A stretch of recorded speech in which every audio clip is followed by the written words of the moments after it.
Erev Tov à tout le monde. J'espère que tout le monde il a passé une semaine extraordinaire. On a commencé la semaine avec Rabbi Meir. On finit avec Rabbi Shimon Be'ezrat Hashem. Et on entend beaucoup de Mazal Tov. Donc on souhaite à tout le monde Be'ezrat Hashem beaucoup de joie.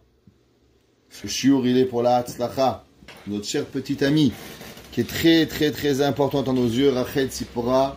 Behemet que Kadosh Baruch Hu lui donne, que toute sa vie, elle soit dans le chemin de la Torah, Ahavat Hashem, Yirat Shamayim, qu'elle donne beaucoup de nachat à ses parents et à ses grands-parents. Et qu'on a toujours, que chacun de nous ne voit que du plaisir dans ses enfants.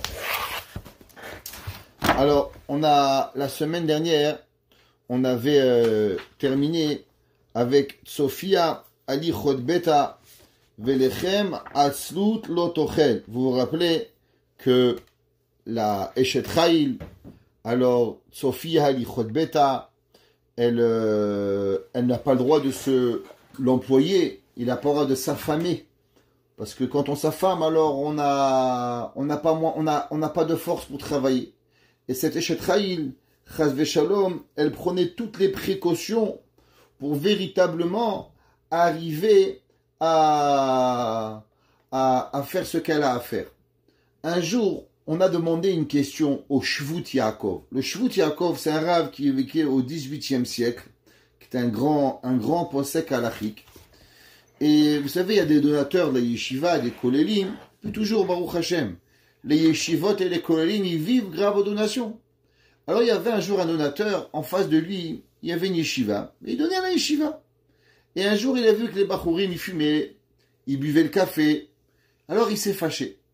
Il dit, moi, je paye pas les gens pour boire un café. Moi, je paye les gens pour étudier. Et à la yeshiva, par exemple, il y a 100 bachourim. Dans les 100 bachourim, comme de partout, il y a des glandeurs, il y a des moyens, et il y a des bons. Il a dit au Rav, Rabbi, moi, quand je vais aller au Lamaba, moi, je paye pour avoir la yeshiva. Est-ce que je vais payer et je vais recevoir le sachar comme si que j'avais supporté, par exemple, 100 bons? Ou bien non, la réalité, une yeshiva, ça coûte $100 par jour, tu as donné $1 par bachour, ça fait 100 bachour, alors tu vas recevoir la récompense de 80 bons, 10 moyens et 10 glandeurs. C'est quoi le sachar que je vais recevoir dans le Olam Haba?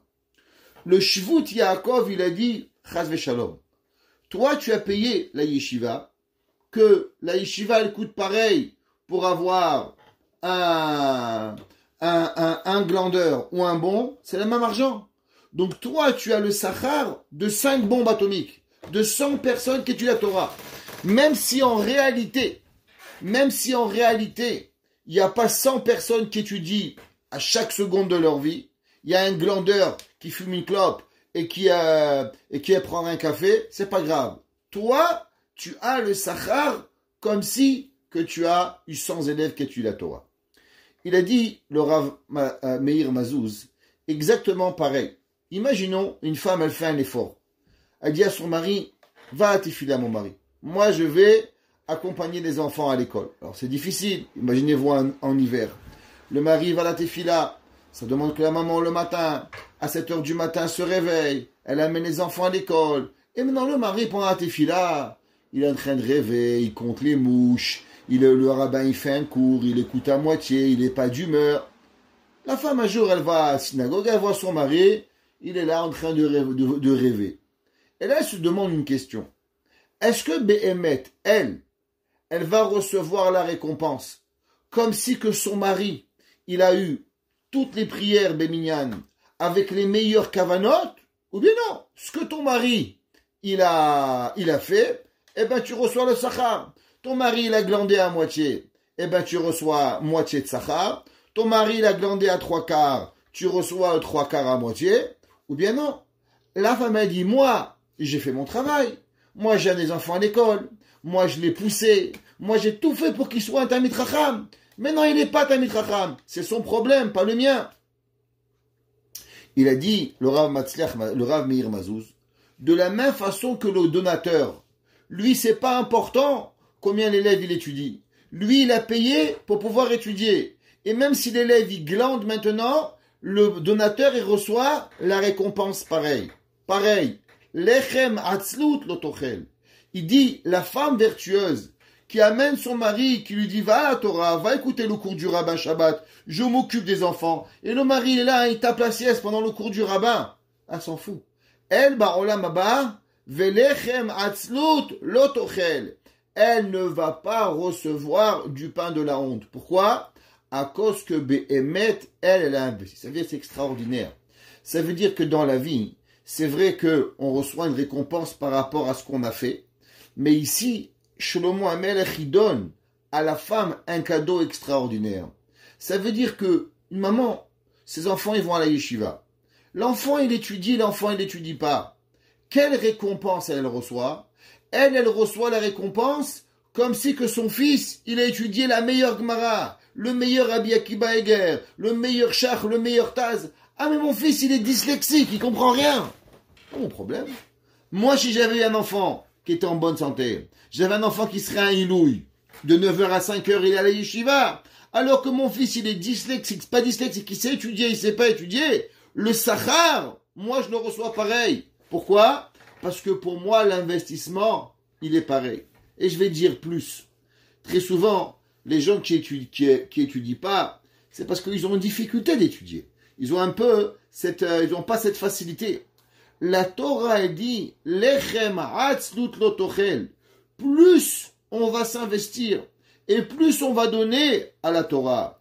Même si le résultat, il est pas là, alors automatiquement, elles vont recevoir. La Gemara dit, Nashim b'maizachian. La Gemara dit, à travers quoi les femmes, elles reçoivent la récompense de l'étude de la Torah. La Gemara dit, quand elles envoient leurs enfants à l'école et quand elles attendent leur mari pour revenir. Mais je comprends pas. Pourquoi la Gemara, elle dit pas qu'ils reçoivent la récompense de ce que leurs enfants, ils étudient? Quand l'enfant étudie la Torah, alors automatiquement la maman, elle est comme un associé. Si déjà on peut avoir un Issachar et Zevulun pour la Torah, la maman, elle prépare la boîte à linge, elle prépare la chemise. Pourquoi la Torah, elle dit pas que les parents, ils sont associés dans ce que l'enfant, il étudie? La réponse, elle est simple, d'après le Shvut Yaakov. Parce que ça serait des fois un peu déprimant. Si mon fils, il n'étudie pas, alors moi, je reçois pas de récompense. Imaginez-vous un père et une mère. Ils envoient leurs enfants en Israël, au Beit Yaakov, à la Yeshiva, c'est pas important. Et maintenant, vous savez, les jeunes, comment ils sont? Un jour, ils se lèvent, un jour, ils se lèvent pas. Mais toi, tu n'as pas ton fils avec toi. Toi, tu le languis tous les jours. Toi, tu t'inquiètes pour lui tous les jours. Qu'il étudie ou qu'il n'étudie pas. Toi, c'est l'angoisse, elle est pareille. Le souci, il est pareil. Alors, par rapport à quoi tu vas recevoir le sachar? Il dit, le Shvut Yaakov, que pour toi, ça fait aucune différence. Que ton fils, il étudie à 100% de sa capacité. Ou que son fils étudie à 40% ou à 20%. Toi, tu reçois la récompense. C'est pour ça que la Gemara demande, Nashin b'maizachian. Avec quoi elles sont méritantes? Bien sûr que le mérite que ton fils, il étudie, tu es partenaire. Mais il y a quelque chose qu'on pourra jamais t'enlever. Que même si le résultat, il n'est pas là, même si le mari ou l'enfant, ils sont pas en train d'étudier, bépoal, physiquement, mais du fait que pour toi, il n'est pas à la maison, ton mari. Il n'est pas à la maison, ton fils. Metsiout, il est parti à 9h, il est revenu à 10h30. Il était avec sa chavruta. Qu'est-ce qu'il a compris? T'en sais rien. Peut-être qu'il a rien compris. Mais il a passé du temps à étudier. Il a quand même essayé d'étudier la Torah. Alors déjà, c'est suffisant pour pouvoir avoir le sachar que la Torah, elle va donner. Qu'est-ce que ça veut dire? Velechem atzlut lotochel. Il y avait un jour à Djerba. Vous savez, à l'époque, c'était pas comme maintenant, que tout est facile à recevoir. Avant, quand il arrivait Pessah, alors les gens, ils avaient tellement peur de Pessah qu'ils recevaient le blé entier. Et les femmes, elles devaient prendre le blé, ouvrir grain par grain, et après on l'apportait à la meule, on écrasait le blé, et après on faisait les matzot, et tout était fait à la maison. Il n'y a pas comme maintenant on fait les matzot, on va à la bakery d'un matzah, même ça vous faites plus, mais en téléphone vous arrivez.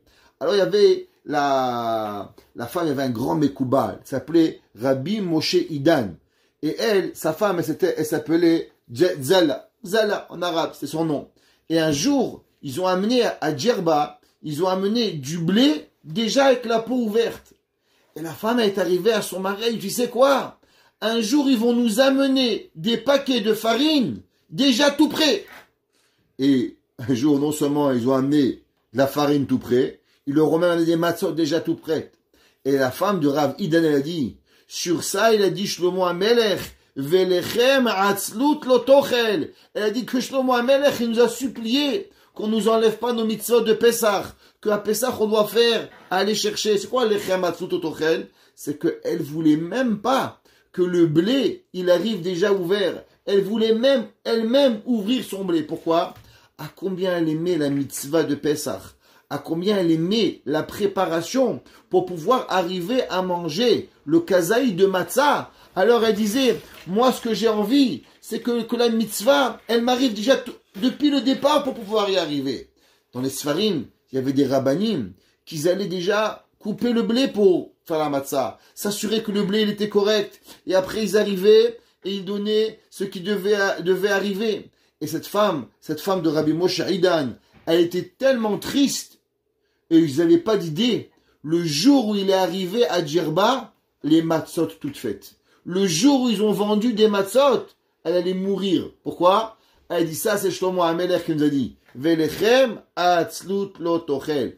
À combien l'importance de vouloir accomplir les mitzvot qui sont correctement. Shlomo HaMelech, il écrit et il dit Kamu banea vayasherua bala vayehalela. Qu'est-ce que ça veut dire? Kamu banea vayasherua. Se sont levés ces enfants. Ouais. Une seconde, on va essayer d'ouvrir pour que tout le monde y puisse voir. Shlomo HaMelech, il écrit dans Mishlei. Kamu banea. Ils se sont levés les enfants. Vayasherua. Et ils ont fait des compliments, si on pourrait dire. Baala, ces enfants, vayehalela, et ils l'ont louangé. Alors il y a plusieurs questions sur cette partie de la. Il y a plusieurs questions sur cette partie de Eshet Raï. Quelle est la question? La première, d'abord, pourquoi c'est marqué Kamu Banea? Ils se sont levés les enfants. De où ils se sont levés? 1. 2. Baala Vayalela. Le mari, il va la louanger. Tous les Mefarshim, ils demandent la question simple. Normalement, qui c'est qui devrait louanger le premier? C'est les enfants. Le mari, pardon. Et après les enfants. Pourquoi Shlomo HaMelech, il n'a pas dit Kam Baalea ou Banea? D'abord le mari et après les enfants. Quelle est la raison? D'abord, venez, on va voir qu'est-ce que Rashi, il nous dit. Rashi dit, c'est quoi le principe de Kamu Banea? Il dit, Mimishkavam umatsu mezonam muchan. Il dit, Rashi, est-ce que tu sais qu'est-ce que c'est une bonne maman? C'est pas la confiture. Une bonne maman, c'est qu'on a parlé souvent que tout est dans la hachana. Tout est dans la préparation. Ça fait longtemps que je mijote cette idée et je dis souvent que si un jour je voudrais écrire un livre, c'est un livre qui parlerait comment préparer les gens à des situations. Généralement, tous les jours, on a des problèmes. Comme mes enfants, maman, j'ai des problèmes ce soir en mathématiques. Leur vie, c'est des problèmes. Ouais, vous connaissez la chanson. Mais en vérité, nos difficultés dans la vie, elles nous arrivent parce qu'on n'est pas préparé. Parce qu'on a oublié la achana. On a oublié la préparation. C'est pas pour rien que la Gemara a dit Amechin be'erev Shabbat, yochal be'Shabbat. C'est pas pour rien que la Torah, il y a un jour par semaine où elle nous envoie un message. Les enfants, mes garçons, mes filles, mes chéris, mes amours, vous voulez manger, préparez-vous. Ça, c'est dans le physique. Ça veut dire que la Torah, elle nous a envoyé un message extraordinaire. Que si on croit pour une seconde qu'on peut arriver à une spiritualité, on peut arriver à n'importe quoi dans la vie, sans qu'on soit préparé, c'est juste impossible. Il nous est impossible d'arriver à quoi que ce soit si on ne se prépare pas. On est obligé d'arriver à la préparation de quelque chose. Prenons Matan Torah. Matan Torah Shavuot, ouais. Matan Torah, ça prend de Pesach à Shavuot. Comment ça se fait qu'on doit tous les jours 1, 2, 3, 4, 5, 6, 7. Pourquoi? Parce qu'on doit se préparer. S'il n'y a pas de préparation, on n'arrive à rien dans la vie. Le Shabbat, le jour le plus saint du monde, le jour le plus kadosh, la Torah elle te dit, si tu ne te prépares pas au Shabbat, tu ne manges pas. Ça veut dire qu'en vérité, toutes les difficultés de la vie d'une personne, elles ne peuvent arriver qu'à travers s'il y a une préparation. Vous savez, un des moments les plus difficiles dans toutes les maisons, c'est un seul, le matin. Le matin, généralement, c'est la guerre.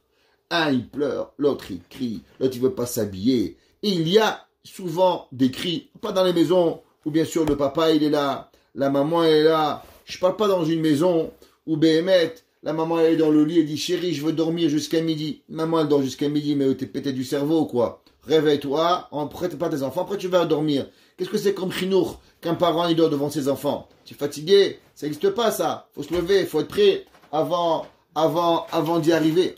Il dit Rashi, qu'est-ce que c'est la façon de donner à ses enfants une préparation journalière qui est correcte? Ça veut dire que vous voulez que la journée, elle se passe le mieux. Qu'est-ce que tu fais? Il dit Rashi, Kamu Banea, les enfants, ils se réveillent, Mimishkavam, Umatsu, Mezonam, Mukhan. Il dit Rashi, tu veux avoir une journée extraordinaire. Tu veux que tes enfants, quand ils se réveillent, la tête elle est transformée. Il dit ben c'est simple. L'enfant il se réveille, il trouve la table mise, il trouve les céréales sur la table, il trouve le lait qui est déjà prêt. Qu'est-ce que ça fait? Je me dis mais c'est quoi de prendre la bouteille de lait et de la mettre sur la table? L'enfant quand il visualise que la maman elle a mis la table, quand la maman elle a préparé qu'est-ce qui arrive, ça veut dire il dit waouh, ma maman elle s'est levée avant moi. Ma maman, elle a pensé à moi, alors mon cœur, il est rempli. Et si vous croyez que c'est une blague, Rav Moshe Feinstein, j'ai déjà raconté cette histoire dans un shiur. Un jour, la bar mitzvah de son fils, Rav Reuven Feinstein, il a appelé son fils la veille et il lui a dit, mon fils, je suis désolé, mais je ne pourrai pas être à ta bar mitzvah demain. Demain, j'ai une grande réunion et je ne pourrai pas y attendre. Alors, Rav Moshe n'était pas le jour de la bar mitzvah de son fils. Le fils de Rav Reuven Feinstein, il a demandé à son père, Rav Reuven, papa, comment tu t'es senti que ton père, le Rav Moshe, il n'était pas à ta bar mitzvah? Il lui a dit, Rav Reuven, moi j'avais pas besoin que mon père il soit à ma bar mitzvah pour savoir que mon père il m'aime. Il lui a dit pourquoi? Et tu sais, mon père, il y avait quelque chose d'extraordinaire. Mon père, il n'y avait rien de plus important pour lui que le temps. Le temps, c'était la chose la plus importante. Mon père, il faisait attention à chaque seconde de sa vie. Combien il mange, combien il boit, combien il dort, combien il parle. Toute sa vie, elle dépendait du temps. Mais mon père, on habitait à New York. Ceux qui connaissent New York, Manhattan, c'est pas comme Montréal, mais dans l'East Side de New York. Et je vous parle de ça en 1940-50. Il faisait pas très très chaud. Il faisait assez froid. Et mon papa, tous les matins, Rav Moshe Feinstein, il fermait sa Gemara. Et il prenait les habits de tous les enfants et il les mettait sur le chauffage, de façon à ce que quand on se réveille, alors on a le pantalon qui est chaud et qu'on se lève avec amour et qu'on n'a pas froid. Il dit, mon père, il fermait la Gemara quelques minutes pour que nous, quand on se réveille avec cette affection. Je savais à combien mon père il m'aimait. Autre chose, il lui a dit, moi, je m'assoyais toujours à ma droite de mon père, et peu importe les rabbinim qui pouvaient venir, mon père n'a jamais donné ma place. Et là, je savais à combien j'étais important aux yeux de mon papa. Ça veut dire quoi? Si Rav Moshe Feinstein, il a pris de son temps si précieux, où Rav Moshe, il aurait pu écrire une autre lettre, Rav Moshe, il aurait pu écrire encore, permettre une autre aguna, il aurait pu permettre encore un produit Kasher à l'époque, chaque seconde de sa vie il était précieux. Mais il a donné ce temps-là pour faire transmettre l'amour à ses enfants. Alors croyez-moi, quand vous mettez le bol de céréales, le lait et les céréales sur la table, il dit Rashi, Kamu Banea, tes enfants, ils se réveillent et ils voient que tu as pensé à eux, Vaya Sheroua. Ils vont te louanger. Comme ça, Rashi et Rabbi Moshe Kimchi et le Meiri répondent. Et il dit, Rashi continue et il dit, qu'est-ce que c'est Bala Vaya Alléluia. Le mari, il va se réveiller et il va te louanger. Il dit Rashi, ou mehalel ou meshabeach otam, al zrizuta veno'am midotea. Il dit, le mari, qu'est-ce qu'il cherche chez une femme? Ouais, alors, qu'elle est belle, marie-toi avec une Barbie alors. C'est ça que tu veux. C'est quoi? Qu'est-ce que c'est? Qu'est-ce qui amène une maison où Behemet, on trouve de la Ahava, de la Achva, la Yirat Shamaim? Il dit Rashi qu'il faut avoir deux qualités. La première qualité, comme on a parlé la semaine dernière, c'est de ne pas être feignant. La feignantise chez un homme, chez une femme, chez un enfant, catastrophe. Le début de la fin. Quand il y a la feignantise, on arrive à rien du tout. Il faut que la personne, quand le mari voit que sa femme, elle est debout, quand les enfants, ils voient papa, il est debout, il est à la tefila, maman, elle est là, tout le monde, il est debout en train de se réveiller. Waouh! Midat azrizout. Venoa midotea. Et ça fait montrer à combien elle pense à nous, à combien elle est douce, ces midot. Il dit Rashi, ça c'est seulement un machal. Tu veux ce que ça veut dire le nimshal? Il dit Rashi, va nimshalu a Torah shekamu banea elu atalmidim. Il dit c'est qui? C'est qui les enfants? Il dit les enfants, c'est les élèves de la personne. Ou baala ze hakadosh baruch hu. Et il dit et c'est qui le mari? Il dit eh ben le mari c'est Dieu. Ushneem yachad me'alim otam. Il dit à combien la personne, Dieu et nous, chaque humain, on doit être mehalel la Torah. Kamu banea vayasherua. Kamu banea, on se lève les élèves, on est heureux de la Torah. Bala vayalela. De la même façon qu'un homme, il aime sa femme. Pareil, Boré Olam, créateur du ciel, il arrive Behemet et il aime la Torah. Le verset, il dit que Kadosh Baruch Hu, il dit Loulé oti shachechu vetorati shameru. Il dit peut-être que moi, il m'aurait abandonné, Dieu. Il dit Loulé oti azevu vetoratecha et ma Torah shameru, ils ont gardé. Que Kadosh Baruch Hu, il dit la Torah, on doit la garder. Donc, Kamu Banea Vayashirwa, la Torah, elle est présente. La Torah, elle est à nos côtés. La Torah, on doit faire attention à elle. À combien on doit avoir? Hier, j'étais au téléphone avec une jeune fille. Et malheureusement, elle voulait se convertir à l'islam. Et dans la discussion, Khmana Etzlan, jeune fille juive de chez nous, ouais, elle voulait se convertir à l'islam. Alors, elle me parlait, elle me disait que la Torah, c'est dur. La Torah, c'est compliqué. La Torah, il y a beaucoup de contraintes. Alors, je vous donner un machal, et je pense que ce machal, il est magnifique, et j'aimerais partager avec vous. Je pense que c'était Siyata d'Ishmael que je m'a donné. Je lui ai dit, dans la vie, il y a ce qu'on appelle, chacun de nous, chaque juif, il naît avec un diamant. Il y a le monde, et le monde, il est composé de milliers de tentations. Mais dans le monde, il y a un secret. Ce secret, c'est un diamant extraordinaire. Et Akadosh Baruch Hu, il choisit certaines personnes dans le monde pour pouvoir donner une part de ce diamant. Chacun, c'est comme un puzzle.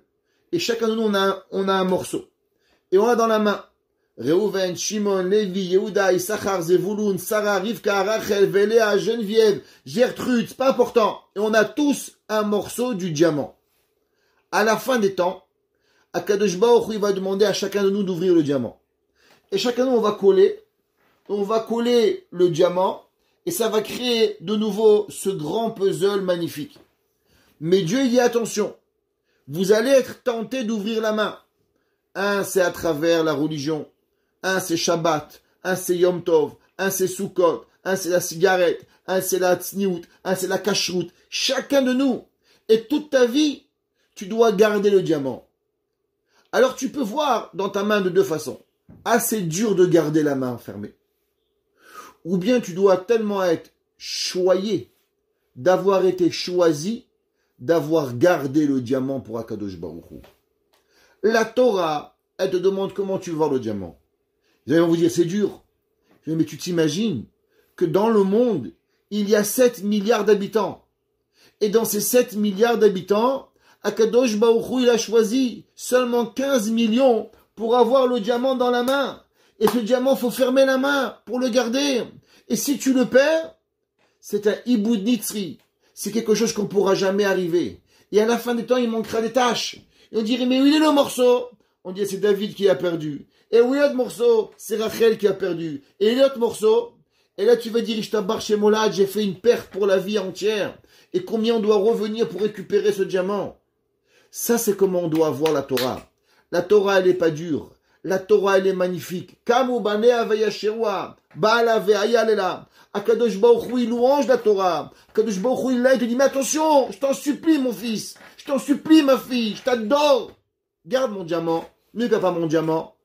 Maintenant, à vous de choisir. Est-ce que vous êtes fier de porter le diamant?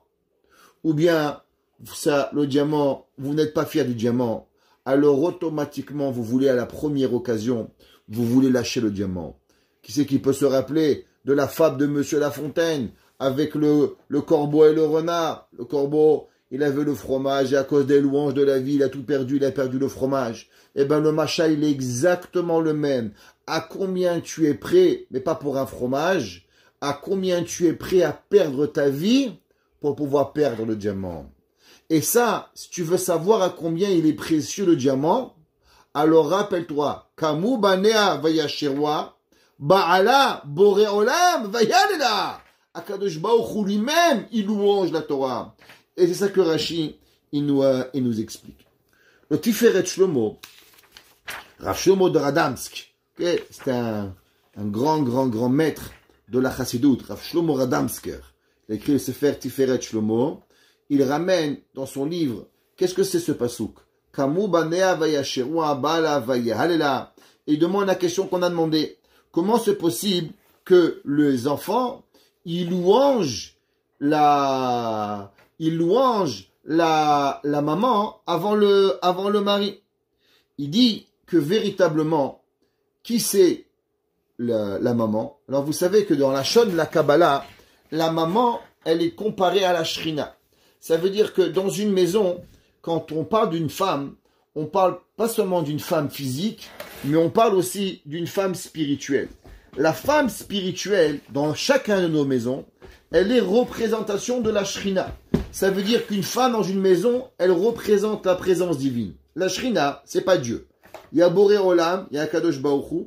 Sous Akadosh Baruch Hu, il y a ce qu'on appelle la présence divine. Et la présence divine, il y a le monde. Il y a entre Dieu et la Shrina, il y a les tzadikim. Généralement, c'est qui? C'est les Avot Akdoshim. Les Avot Akdoshim, ils sont Dieu, eux et la Shrina. Ils sont au-dessus de ce qu'on appelle Merkava la Shrina. Ils sont au-dessus de ce qu'on appelle la Shrina Kedosha. Qui c'est qui connaît la Shrina? Il dit le Radomsker, il dit Ach haremez la Shrina Akedosha. Shenikreet Isha. Il faut savoir que quand tu dis dans le monde une femme, alors chez les Goïm, tu dis une femme, tu parles de Barbie. Dans la Torah, c'est pas ça. Dans la Torah, une femme, elle est représentative de la Shrina, de la présence divine de Akadosh Baruch Hu dans ce monde. De la même façon qu'une femme, elle donne la vie dans ce monde. Elle s'appelle Chava Emne Kol Chai, celle qui donne la vie à l'éternité. Pareil, nous, quand on pense à la mère spirituelle, à qui on pense? On pense à la Shrina, que la Shrina, c'est elle qui fait résider la présence de la vie dans ce bas monde. Ou Knesset Israël. Et on sait que le Ham Israël, ce qu'on appelle la société de Ham Israël, ils sont appelés Banim. Comme c'est marqué dans la Torah, marqué dans le Tikkun Zohar, c'est marqué Banim Atem Hashem Elokechem. Qui c'est qui a appelé les enfants de Dieu? Il n'est pas appelé les enfants de Dieu n'importe qui. Il a appelé les enfants de Dieu le Ham Israël. Atem Kiruyim Banim. On a un titre particulier. Comme j'ai dit au départ, on a été choisi. The Chosen Nation. C'est la nation choisie. C'est quoi? La même façon qu'on a dans notre main un ADN particulier. On a dans notre main ce diamant extraordinaire que Dieu te demande. Je t'en supplie, ne lâche pas ce diamant. On sait qu'on a parlé souvent que de la même façon qu'il y a eu un mariage entre Yaakov Avinu et Rachel. Le mariage de Yaakov et Rachel, il est dans la Kabbalah, si on pourrait un peu parler comme ça, il est le mariage entre Dieu et Am Israël. C'est ce qu'on appelle pardon, la Shrina et le Am Israël, cette rencontre qui est là. Et quand on prie de Yaakov, de Rachel, des Sphirot, qui est cette union entre Yaakov et Rachel, qui est entre Akadosh Baruch Hu et la Shrina. Dans le verset, c'est marqué quelque chose d'intéressant, que Rachel Imenu, à un moment, elle dit à son mari, ouais, Havli Banim, donne-moi des enfants. Et là, la question, elle est terrible. Qu'est-ce que ça veut dire Havli Banim? Est-ce que Rachel, pour une seconde, elle croyait que Yaakov a vu nous, il donne des enfants? Qui c'est qui ne connaît pas que c'est Boré Olam qui donne des enfants? La Gemara dit qu'il y a trois clés que Kadosh Baruch Hu il a. 1, la clé de la vie. 2, la clé de la pluie. 3, la clé de la vie et de la mort. Kriatametim. La vie, ça dépend de Kadosh Baruch Hu. Il n'y a personne, il n'y a pas un rabbin au monde qui peut te dire tu auras un enfant si le bon Dieu veut pas que tu aies des enfants. En quoi Yaakov a vu nous? Rachel a dit Avli Banim. Rashi, pour répondre à cette question, Rashi dit que Rachel, elle lui a dit, c'est pas juste ce que tu as fait. Ma sœur et moi, on était 2 akarot. On était 2 femmes qu'on ne pouvait pas avoir des enfants. Et ma sœur, elle a eu des enfants. C'est pour ça que maintenant, toi, tu as eu des enfants avec ma sœur, mais toi, tu pries plus pour moi. Si toi, tu n'avais pas eu d'enfants et j'étais marié seul avec toi, alors toi et moi, on aurait prié et maintenant, on aurait eu des enfants. Mais du fait maintenant que toi, tu as déjà eu des enfants avec ma sœur, alors ta prière, elle n'est pas aussi puissante. Ta prière, elle est que pour moi. Mais toi, tu pries pas pour toi. C'est pour ça qu'il a dit, Havli Banim. Prie, s'il te plaît, pour moi, comme si c'était pour toi. Comme ça que Rashi, il explique ce que Léa Imenu, elle a demandé à Yaakov Avinu. En un mot, elle a senti que Yaakov Avinu, il n'était plus tellement, comment dirais-je, profond dans sa tefila. Pourquoi? À cause que lui, il a déjà eu des enfants. Et du fait que lui, il avait déjà eu des enfants, alors on ne peut pas comprendre la douleur d'une personne qui a pas d'enfants comme une personne qui a déjà eu des enfants. C'est comme ça. Et Rashi dit, Vechi kach asa avicha leimecha ve'alo itpalel alea. Il lui a dit que ton père, il a prié pour ta mère. Alors, moi aussi, je veux que tu pries pour moi pour avoir des enfants. C'est-à-dire que quelque part, Rachel avait une ta'ana sur Yaakov Avinu. Le Radamsker, il dit, venez, on va comprendre ce pasouk. Comme on a expliqué que Rachel est la Shrina. Rachel ramaz la Shrina. Comme on a déjà expliqué que Rachel, elle représente la Shrina. Havali banim, c'est qui? La Shrina, elle demande à Dieu. Yaakov, c'est la représentation kaviachol de Akadosh Baruch Hu dans ce bas monde. Et elle dit, Avali banim, Knesset Israël yazminu oti. Elle dit, j'aimerais que le peuple juif, il me connaisse. Je veux que le peuple juif, il sait qui je suis. C'est quoi la Shrina? Ki av shekaviachol Akadosh Baruch Hu yodea be'atzmo ma'alat Shrina kedosha. Il dit, bien sûr, Dieu, il connaît, c'est quoi la Shrina. Il sait ce que ça représente, la présence divine dans ce bas monde. Afal piken, ika retsono itbarach shemo, sheiye itaruta diltata mi bnei Israël shem abanim, ve'ema yasherua ve'achakar ba'ala vayalela. Il dit le Radamsker, tu sais, c'est quoi la volonté de Kadosh Baruch Hu? La volonté de Dieu, c'est que le peuple juif, il comprend ce que c'est le monde. Il comprend ce que c'est la sainteté. Il comprend, Be'emet, l'importance d'être avec Akadosh Baruch Hu. Il comprend l'importance d'être en Kedusha. Et le jour où Akadosh Baruch Hu, il sait que le peuple juif, il a compris, Kamu Ba'ale Havaya Sherwa, Ba'ala Havaya Lela. Seulement après Akadosh Baruch Hu, il peut comprendre, il va louanger la Shekhinah. Ça veut dire que on a la plus belle éducation et la plus grande leçon d'éducation mondiale que Shlomo HaMelech nous donne d'après le Radamsker. Qu'est-ce que ça veut dire que un mari, il fait un compliment à sa femme? Et la femme a dit, tu veux me faire un compliment, achète-moi un sac Hermès. Tu veux, achète-moi un foulard Cartier. Tu veux, achète-moi un stylo Montblanc. Je sais pas, chacun avec ses folies, et à chacun avec ça. Achète-moi une Rolex, achète-moi ci, achète-moi là. Ouais. Il dit, le Radamsk, tout ça c'est rien. Tu sais qu'est-ce que ça veut dire, le plus beau des compliments qu'on peut donner à une femme? C'est quand le père, il amène ses enfants à reconnaître le bien chez leur maman. Ça veut dire quoi une éducation réussie? Qu'est-ce que ça veut dire qu'un père, il a réussi de complimenter son épouse? C'est pas seulement quand le père il dit à sa femme, c'est bon, c'est beau, c'est bien. Si tes enfants n'ont pas compris que tu remercies ta femme, si tes enfants, ils n'ont pas compris que le but, c'est de dire merci maman, alors Béhémet, le mari, c'est pas une louange. Il dit le Radamsk, quand est-ce que Akadosh Baruch Hu, il louange la Shrina? Seulement après que le peuple juif, il a compris qu'est-ce que ça veut dire. Parce que moi, je sais qu'est-ce que c'est ma femme. Mais si j'ai pas été capable de transmettre à mes enfants à combien la maman elle est bien, alors j'ai rien donné à mon épouse. Elle a dit Rachel, à Yaakov Avinu, Avli Banim.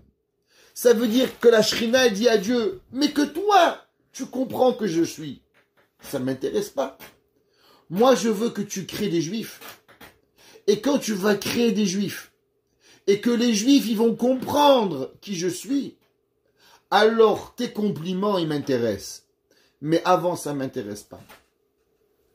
Ce soir, j'étais avec quelqu'un, j'ai mentionné le nom de ce maître extraordinaire, le Rav Shmuel Herrera. Le Rav, un Rav incroyable, la Yeshiva d'Aix-les-Bains. Un Rav qui a fait Teshuvah dans un âge avancé, capitaine de l'armée française, et il va se marier, il va avoir une famille, les Tiferet, Ben Porat Yosef, une très très grande famille, un Chaim Aruchim à sa femme. Il va devenir un modèle de vie pour l'humanité.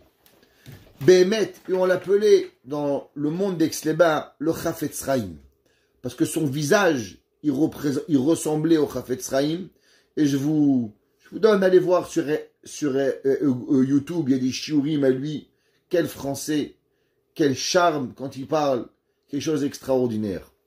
Et un jour, le Rav Herrera, on lui a posé la question, on lui a demandé, mais quel genre de relation on doit avoir avec sa femme à la maison? Est-ce qu'on doit être chaleureux? Est-ce qu'on doit être affectueux? Comment on doit être avec sa femme? Est-ce qu'on doit être un robot? Yes, capitaine. Au revoir, capitaine. Oui, capitaine. Comment on doit être? Et le Rav, il a dit, mais si vous ne faites pas des compliments à votre femme, si Mechila d'en parler, mais si quand vous rentrez à la maison vendredi soir, si bien sûr la le permis, vous embrassez pas votre femme sur la joue, comment vos enfants vont apprendre à donner de l'affection à leur maman? D'où ils vont l'apprendre? Dans les films? Dans le journal? Dans Picsou? Dans Tintin? Où ils vont apprendre tout ça? La réponse, c'est que la maison, elle doit être créée d'une façon où dans la maison, on ressent le compliment. Le plus beau des compliments, la Shlomo HaMelech, il dit, Kamu banea avaya sherwa, bala avaya alela. Il a dit Rav Shlomo Miradamsk, que la Shrina, elle dit à Kadosh Baruch Hu, tant et aussi longtemps que le peuple juif, il me connaît pas, ça m'intéresse pas que tu me parles. Ça m'intéresse pas que tu me louanges pas. Une maman a dit à son mari, chérie, si toi tu me parles bien, mais si devant les enfants tu me parles mal, si mes enfants ils comprennent pas combien je fais, comment tu veux Béhémet qu'on y arrive? Kamu bane avaya shirwa. Quand les enfants ils louangent la maman, alors Béhémet bala vaya alela. C'est là, ce moment-là, que Behemet, la maman, elle est prête à recevoir les compliments qui sont véritables. Il dit le Metsudot, qu'est-ce que ça veut dire Kamu?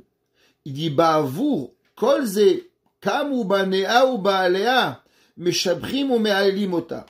Il dit que l'attitude de la maison, elle doit être dans une ambiance où toute la famille, le mari, les enfants, n'ont qu'une seule envie. Kamu banea, tu te lèves le matin, il y en a, ils se lèvent, c'est Tcharbeb. Il y en a, ils disent, attends-moi, il me prend 3 heures pour que je me réveille, je peux pas parler, je suis pas de bonne humeur, je suis pas comme si. Oh, madame, monsieur, les enfants, il y a une maman, faut faire un sourire. Kamu banea. Comment on arrive à ce que la maison, quand les enfants ils se réveillent, ils ont envie de dire merci maman. Le mari il a envie de louanger sa femme. Comme on a dit au début, parce que ça se passe à travers le travail de la maison. Le Zera Shimshon, il dit, mais après tout, la maman, elle peut se dire, mais qu'est-ce que j'en ai à faire si eux, ils seront pas des bonnes personnes. Bon, ils voient pas ce que je fais. Il y a des mamans qui disent, moi je fais pour Dieu, je m'occupe de vous, et ça s'arrête ici. Est-ce que c'est ça l'attitude? C'est quoi la louange à une maman que ses enfants, ils la louange? Que c'est bien pour eux, c'est pas bien pour moi. Comme il disait mon père, mon fils, moi je suis éduqué, c'est toi qui n'es pas éduqué. C'est toi qui vas pas être un bon garçon, c'est pas moi. Moi je suis marié, j'ai des enfants, à toi. C'est quoi le but? Il disait Rachim Shon, vous avez rien compris, messieurs et mesdames. La Gemara, elle nous apprend dans Masechet Yoma. La Gemara a dit que il y avait un Rav, s'appelait Rabbi Shmuel ben Kimchit, qu'il y avait, vous savez, dans le temple, il y avait le plus grand des kavod qu'on pouvait recevoir dans le peuple juif. C'est quoi? C'est pas que tu es un petit rabbin beau gosse, c'est pas que tu es riche, c'est pas rien. C'est de savoir Behemet qui tu es. La plus grande des choses qu'on peut avoir dans l'homme qui réfléchit, la plus grande des louanges qu'on peut te dire qui tu es, c'est que tu es un homme émet. Le monde, il est plein de sheker. Le monde, il s'appelle Alma di Shikra, le monde du sheker. La Gemara a dit que Rabbi Shimon Bar Yochai, quand il est monté en haut, on lui a demandé qu'est-ce que tu as vu en haut, et il dit Olam Hafuch Raiti, j'ai vu le monde à l'envers. Les gens que je pensais ils étaient en bas, ils étaient en haut, et les gens qui étaient en haut, ils étaient en bas. Ça veut dire que souvent dans la vie, on pense ah celui-là il est bien, c'est pas vrai, il est pas bien. Celui-là il est pas bien, Behemet il est bien. C'est pas celui qui a le plus d'argent, c'est pas celui qui crie le plus, c'est pas celui qui fait le plus de bruit, c'est pas celui qui va acheter le monde. Tout ça, c'est du sheker, sheker, sheker. Généralement, mesdames et messieurs, il faut savoir que le monde, il n'est pas basé sur du Emet. Malheureusement, on est à la recherche du Emet, mais ceux qui réussissent le plus sont pas des gens qui sont dans le Emet. Le Olam ici, ça marche, Olam HaSheker. La preuve, si les gens étaient dans le Emet, les yeshivot, il y aurait 5000 élèves, il n'y aurait pas 20 élèves. On aurait des milliers de bachurim à la yeshiva. On aurait des milliers de femmes qui se couvrent la tête. Baruch Hashem, on en a plein, mais on aurait encore plus. On aurait des milliers de personnes qui seraient shomer Shabbat. On aurait des demandes de shiurim matin, après-midi, soir. On n'aurait pas de problème de shalom bayit. On n'aurait rien. On est à la recherche du Emet. On se bagarre pas. Mais le problème, c'est qu'on n'est pas à la recherche du Emet. Alors, comment on pouvait savoir si c'est un homme Emet? C'est tellement important. C'est que les gens étaient prêts à risquer leur vie pour savoir. Dans le deuxième temple, il y avait une chose. On avait une personne qui pouvait savoir si c'était un Ish Emet. Il s'appelle comment? Kohen Gadol. Quand le Kohen Gadol, il rentre dans le Kodesh HaKodashim et il sort vivant, tu te dis, celui-là, c'est pas un joker. Aujourd'hui, tu vois un rabbin, il raconte mon père, mon grand-père, mon arrière-grand-père, et il a 50 maisons à travers le monde et il arnaque tout le monde.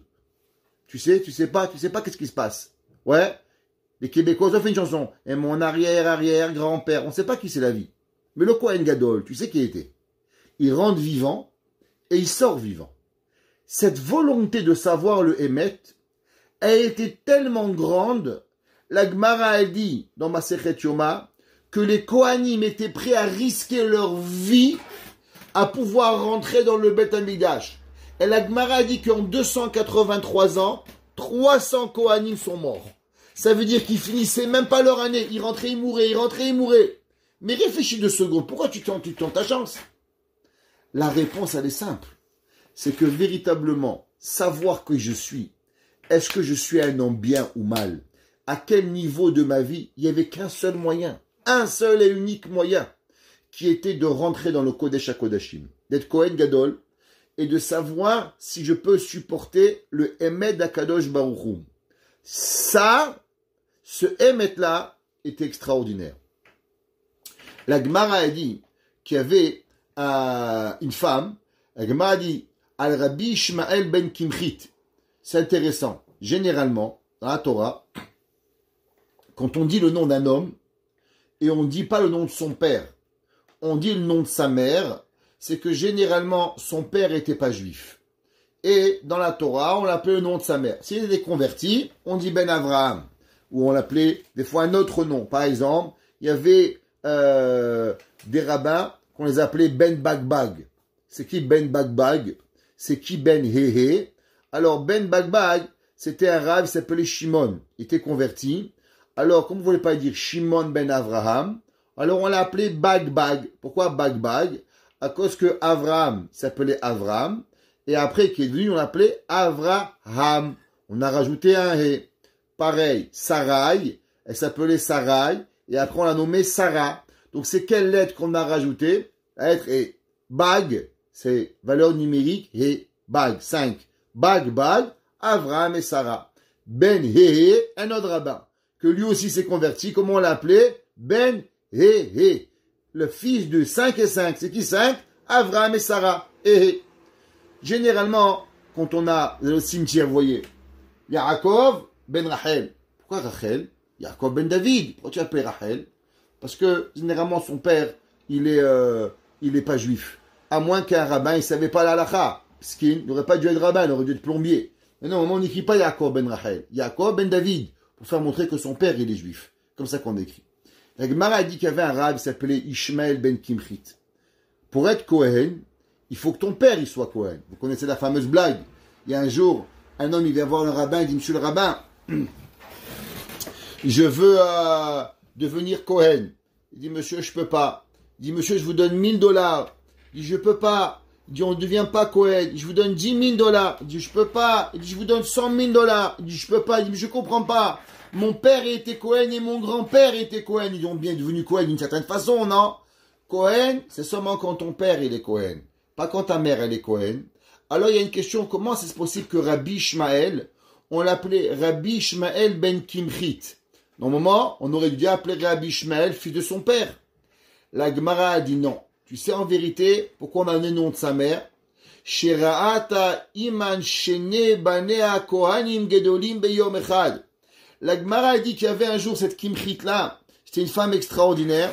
Et dans le Beth Amikdash, on choisissait toujours d'avoir 2 Kohanim. Il y avait on était toujours comment on appelle ça, un Kohen et un Sgan Kohen. Et il y avait cette madame Kimchit, ces 2 garçons. Ils ont été choisis pour devenir Kohen Gadol en un jour. Ce qui n'était jamais arrivé. Qu'on choisit dans la même famille 2 Kohanim. La Gemara, ils lui ont demandé, Amroula Rabbanan, Ma ra'ita shezachita lekar. Elles lui ont demandé, qu'est-ce que tu as fait, madame, que tu as mérité cela. Alors je vais vous lire la Gemara. La Gemara dit, Pa'am achat, siper divarim im aravi echad beshuk, v'nitza tzinora mipiv al begadav, v'nichnas yeshba b'achi v'shimesh tartav. La Gemara dit, qu'est-ce qui s'est passé? Qu'on a choisi les 2, ils ont été Kohanim le même jour. Tanouraba la Gemara dit, Shiva banim ayalu le Kimchit. Il y avait 7 enfants, elle avait cette femme qui s'appelait Kimchit. Vekulan shimshu bekeuna gedola. Et les 7, ils sont devenus Kohanim, Gedolim. Et 2, le même jour. On a choisi 2 de ces enfants, le même jour Kohanim Gedola. Amrula Chachamim. Chachamim, quand ils ont vu que cette femme-là, extraordinaire, elle a reçu 7 enfants, Kohanim Gedolim, Ma asit zakita lekar. Qu'est-ce que tu as fait pour mériter de recevoir que tous tes enfants, ils deviennent Kohanim Gedolim? Amra lahem. Elle leur a répondu. Miyama elorau korad beti kal esa'ari. De ma vie, les murs, ils n'ont pas vu mes cheveux. Si vous vous demandez comment c'est possible, moi j'ai connu une madame, j'ai connu son fils, que son fils il m'a raconté que comment sa mère elle se lavait les cheveux. Le fils il m'a raconté que sa mère elle se douchait et après quand elle se douchait, elle prenait une bassine, elle remplissait d'eau chaude. Elle prenait deux chaises, qu'elle mettait un drap entre les deux chaises, elle rentrait sous les draps, et elle se lavait la tête, et elle trempait la tête dans l'eau, et elle faisait attention que les murs ne voient jamais les murs. Pourquoi? Suite à l'histoire de Kimrit que la Gemara, elle raconte. Et la Gemara, elle dit que Amrula arbe asuken velo heilu. La Gemara, elle dit que beaucoup des femmes, elles ont essayé, mais ne sont pas arrivées au niveau de Madame Kimrit. La Gemara a dit, Pa'amachat, Yom HaKippurim Aya, que ces deux enfants, ils sont arrivés à Kohen Gadol. Qu'est-ce que ça veut dire? On voit d'ici, il dit le Zera Shimshon, grâce à quoi ces deux enfants, ils sont devenus Kohanim Gedolim?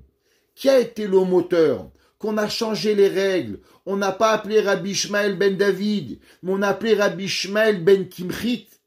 Parce que la maman, elle s'est bien occupée. Et il dit, Mikan shehabani morim yosher uzchutaem. Il dit intéressant, le papa il faisait quoi dans la vie? Le papa, il n'était pas au collège, alors pourquoi on n'a pas appelé? Il dit non, parce que kamu bane avaya sheroua. Tu sais comment on va louanger la maman? Parce que la maman, elle a un impact direct sur les enfants. Quand la maman, elle se comporte correctement, quand la maman, elle a des bonnes midotes, quand la maman, elle se prépare, quand la maman, elle leur donne le matin l'envie d'aller à la yeshiva. Comme on a expliqué dans Rashi, avec la préparation, avec l'amour, avec l'envie, que la maison, elle est prête, que le mari, il a donné à sa femme le kavod qu'il mérite, de façon à ce que les enfants, ils comprennent à qui Behemet ça revient. Le Derech HaTorah ve'Hayira, Amar Rabbi Shmael ben Kimchit. Il est venu, Rabbi Shmael ben Kimchit, et il lui a donné. Ça veut dire que, véritablement, c'est quoi la couronne d'un mari? La Gemara dit, Eshet Chayil mi yimtza. Pourquoi ça s'appelle Eshet Chayil? Il dit, Ateret Bala. La femme, elle a appelé une couronne. Et la Gemara, elle écrit et elle enseigne dans le Bereshit Bara, c'est marqué Sarai Ishtecha. Akadosh Baruch Hu, il dit à Avram Avinu, ta femme Sarah, elle va pas s'appeler Sarai, elle va s'appeler Sarah. Il demande pourquoi Akadosh Baruch Hu, il a dit à Avraham, ta femme Sarah. Il dit, le Midrash, Ba'ala nit'a terba. Tu sais ce que c'est la couronne d'un homme? La couronne d'un homme, c'est sa femme. Mais intéressant, c'est jamais écrit que la couronne d'une femme, c'est son mari. Parce que véritablement, une femme, il dit le Zera Shimshon, elle a quelque chose d'extraordinaire, que Behemet, elle peut arriver à quelque chose de plus grand que le mari. Ça veut dire que la femme, elle arrive à devenir Ateret Ba'ala. Ouais. Et le Zera Shimshon, il demande, mais je comprends pas. Vekaché. Vechilo gadol zechuto shel Avraham misara. Mais pourquoi Avraham Avinu, il n'est pas plus grand que Sarah? Pourquoi Avraham, il pouvait pas être la couronne de Sarah? Shitnasa ba Sarah nishonot. Il a reçu 10 épreuves. Vekama devarim acherim. Et tout ce qui s'est passé. ויש לומר במד כתוב בתוספות בכתובות שהאישה נקראת שדה של הבעל ואין הבדה נקרא שדה. Il dit que Behemet, il y a quelque chose de particulier, que la femme elle est au mari, que le mari il n'est pas à la femme. Ça veut dire qu'il y a quelque chose que la femme, elle peut donner dans le mari, que la femme, elle peut apporter, elle peut se pénétrer à l'intérieur de lui pour le transformer, pour devenir une personne différente, meilleure. Ce que le mari ne peut pas faire à sa femme. C'est pour ça que la Torah a dit, Eshet Chaim Miyimtsa, la flamme, elle peut être la couronne du mari. C'est pour ça que Baala va y aller là. Pourquoi jamais on louange le mari? Pourquoi c'est le mari qui louange la femme? Il dit parce que Behemet, la couronne du mari, que la femme peut apporter quelque chose au mari, ce que le mari pourra jamais apporter à sa femme. Et c'est pour ça que la Torah dit Sarah Ishtecha, ta femme Sarah, parce que elle va être Behemet, sa couronne. Et ça c'est quoi? Ça c'est quand Behemet on comprend.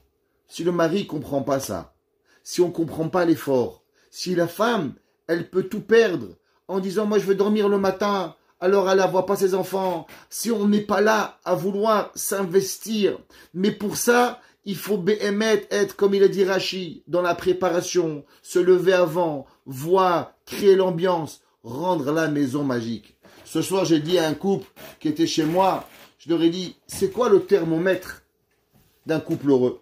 Comment vous allez savoir? Vous vous bagarrez pas? C'est pas grand chose.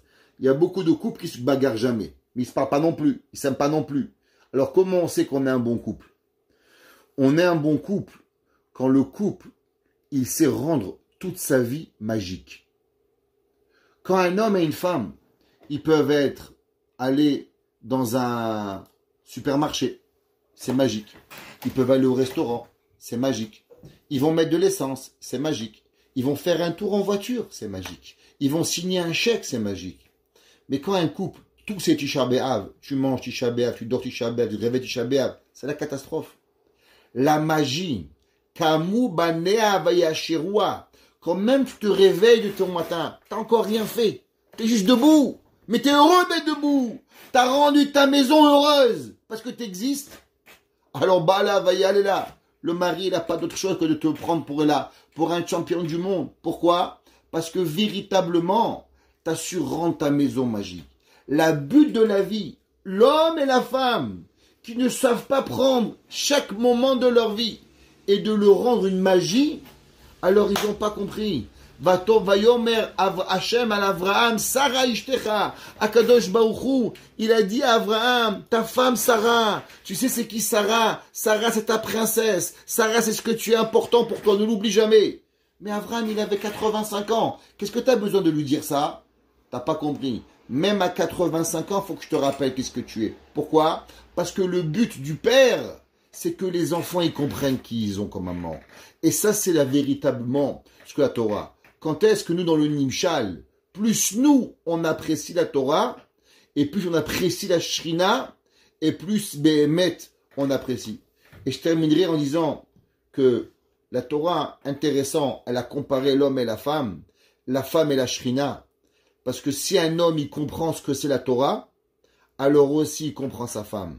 Mais si l'homme, il ne comprend pas sa femme, c'est qu'il n'a sûrement pas compris la Torah. Parce qu'il est impossible de dissocier la shrina de sa femme. Sa femme, elle est la représentation de la shrina dans ce bas monde. Si tu as compris ta femme, si tu es arrivé à rendre ta famille heureuse, tu es arrivé à créer chez toi cette magie, c'est que tu arrives à pouvoir comprendre ce que c'est un Tosfot. Un jour, un homme il m'a dit, mais Rabbi, comment vous pouvez comprendre tellement les choses? Je lui ai dit, c'est simple, c'est sûrement moins compliqué qu'un Tosfot. Si je te comprends un Tosfot, je te comprends à toi. Mais si l'homme, il ne s'est jamais fatigué à comprendre un Tosfot, alors il n'arrivera jamais à comprendre.